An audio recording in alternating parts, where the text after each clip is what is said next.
అందరికీ జై భీమ్.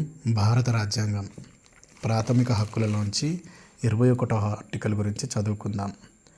భారత రాజ్యాంగంలోని 21వ ఆర్టికల్ వ్యక్తుల ప్రాణము మరియు వైయక్తిక స్వేచ్ఛలపై రక్షణ హక్కులతో వ్యవహరిస్తున్న అతి ముఖ్యమైనది. అయితే ఈ ఆర్టికల్ సంగ్రహమైన ఆర్టికల్గా పేర్కొనబడుతుంది. 21వ ఆర్టికల్ ఇలా పేర్కొంటున్నది: శాసనము ద్వారా స్థాపితమైన ప్రక్రియను అనుసరించి తప్ప ఏ వ్యక్తి యొక్క ప్రాణము కానీ వైయక్తిక స్వాతంత్రము పర్సనల్ లిబర్టీ అంటే వ్యక్తిగత స్వాతంత్రమును కానీ హరించరాదు. అసలు ఈ ఆర్టికల్ను అమెరికా రాజ్యాంగపు 5వ సవరణ సరళిలోనే వ్రాయడం జరిగింది.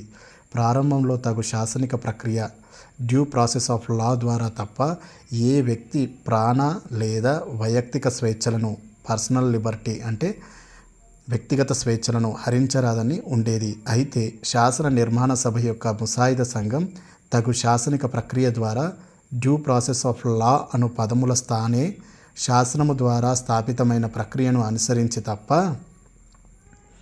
Except according to the procedure established by law అను పదబంధమును ఉంచినది.